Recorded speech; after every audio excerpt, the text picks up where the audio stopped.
Last night I was making a list of books that I've read recently, and by recently I mean within the last like 5 months, that still need a review, and as I was making the list I realized that quite a number of them have the word witch in the title or in the description somewhere. I don't know what it is. I've really been craving all things witch lately. I think we're ready for the resurgence of the witch. Maybe 2019 will be the year of the witch. Or the avenging fury, because I'm also really feeling that.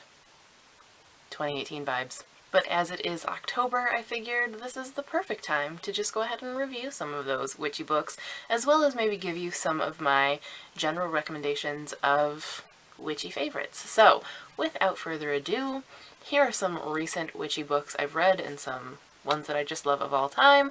Everything mentioned will be listed and linked in the description, and if you click through to the blog post, you can find the synopses of the books as well. But I am going to get straight into it. We'll start off with the most recent of the Witchy Reads, which is Witchborn by Nicholas Bowling. I don't know if my 30-day book binge vlog, reading vlog, will be up by this point because I'm having endless issues with my editing software, but if it is, you'll have seen me talk about this quite a bit. Actually, I got it recently in a package of Scholastic sort of creepy October reads, and it was the first thing that I dove into, and no regrets. I really thoroughly enjoyed this. It is nicely atmospheric. It would fit right in with those atmospheric reads that I posted about recently.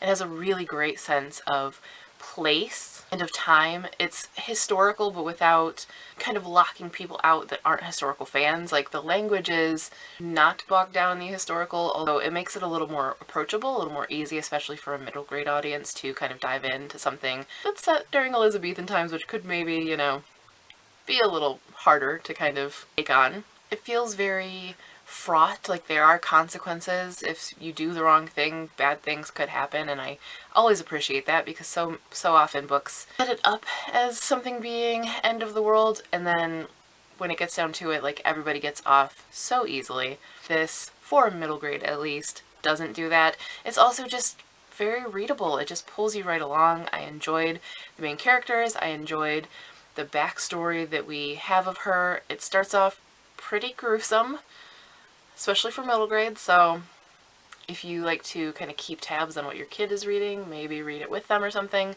But I mean, it is, you know, sign of its times. It starts off with a witch burning, so just, you know, bear that in mind. Surprisingly, middle grade does no holds barred creepy really well, and it was something that I ate up as a child, so cut the apron strings a little bit and let your kid read some creepy reads this October, and maybe you read them too, because I'm a grown-ass adult and I loved it. Then we have Seventh Born by Monica Sands. I would show you the cover of this, but I read it digitally and my Kindle is dead, as it always is whenever I need it. This one is, again, something that was really readable, drew me right in. I really liked the sort of escalation. I think it was pretty well paced and well plotted. Not just in the sort of tension bits and the bad things that are happening, but also in the kind of will they, won't they romantic tension, I think, really built nicely. I think this is a perfect one for those of you who like boarding school stories or underdog stories, because it has both of those going on, and they both really worked for me. Sometimes those boarding school stories can be really cloying and just, to me, and this one worked. It slightly had dark-ish Harry Potter vibes. I really liked the main character. I liked her voice and her presence. Pretty much thoroughly enjoyed it the whole time. I tore right through it. The only thing was, I've noticed since I finished the book, which I enjoyed, I keep forgetting that I even read the damn thing, and I don't know why that is. I don't know if it's because it was heading into Austen and August, so my brain got taken over by Jane Austen, and I was just reading so much at the time, but every time I sit down to think about, like, okay, what do I need to do, what still needs reviewing, I'll go through my bullet journal to see what I've read, and every single time I'm like, oh yeah, Seventh Born. So, something to kind of note, I guess. Maybe there's something about it that's too predictable or forgettable, but that being said, there wasn't ever a time that I didn't really enjoy it, so take that as you will. Then we have The Hidden Witch by Molly Knox Ostertag. This is another middle grade, and this one is actually a graphic novel. It's a follow-up to The Witch Boy, which I think you would probably want to read before you dig into this one, purely because there's a character in it and some plot points in it. You probably want to just go ahead and read that one, which is quick. You can do it. I do think you could still enjoy this, but you would be missing some of the weight, I think, of different elements and different characters and their place in this world, why they are the way they are, why the things they do are a big deal. You could still enjoy it, but you'd be missing some things. I did like The Witch Boy, but I had some issues with it, especially in the transitions and in the sort of import. I felt like it was occasionally lacking in oomph, like it just didn't push hard enough. That meant that I actually liked this one better because I feel like that is improved. It is more fleshed out, it has better transitions, it does feel more fully realized and not as abrupt, except for one major thing that happens that is so abrupt that I actually flipped back to be like, are some of the pages stuck together? Because I had to have missed something. That was just way too light a resolution to that plot thread, and then we've moved on. I'm still a little frustrated by it, actually. That said, I do think it was a good continuation of the story and the world. I liked seeing the characters again. I liked seeing where they're kind of growing and settling in more to who they are. I think it was a great exploration of friendship, where the first book also was an exploration of friendship, but also of finding yourself and your voice and becoming who you are.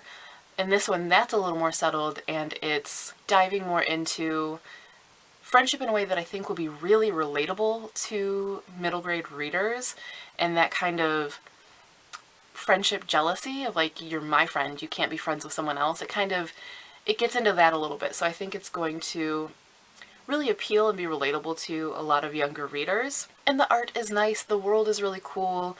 I hope it's a series that continues and continues to grow because I really enjoyed it, and I think a lot of middle grade readers will love it. And the last book I read I actually listened to on audio, and that is How to Hang a Witch by Adriana Mather, I want to say. Since I listened to it on audio, I'll give you a little bit of a sample of the narration style, which is provided by the author. Like most fast-talking, opinionated New Yorkers, I have an affinity for sarcasm. So I know that was just like one line, but I think it perfectly illustrates my main complaint with this, which unfortunately was the narration. I'm saying main complaint, I didn't really have complaints about it. I'll get into that, but the one thing that kind of was a little jarring to me is the voice didn't sound like it fit the character. I know she can't help that. She's not a professional voice actor, she's a writer. But it sounded a little Californian and not fast-talking New Yorker. It didn't really suit. And then, of course, they're in Salem, and no one really sounded like they were from Massachusetts either. So, you know, that is what it is. Most people will probably be able to set that to the side, but I'm a nitpicky asshole, so I couldn't. That said, it was an enjoyable book. I don't know that I would have loved it if I had read it, but listening to it suited my purpose of having something to occupy my brain while I was cooking and gardening and whatever. It does feel predictable and typical. I feel like it's pretty straightforward for what is out there in YA, but I don't necessarily have a problem with that as long as you kind of know what you're picking up. Not everything has to be revolutionary and different, you know? Sometimes it can just be a story that you've heard, a story that you're familiar with, but it's still engaging and well told. Though it may not have pushed boundaries and it may not have gone anywhere I wasn't expecting it to, I was never really not enjoying it. So because it wasn't necessarily pushing boundaries and going places I wasn't expecting it to, that did mean that I was able to set it down and not touch it again for a week and a half until the next time that I was gardening, and not really miss it.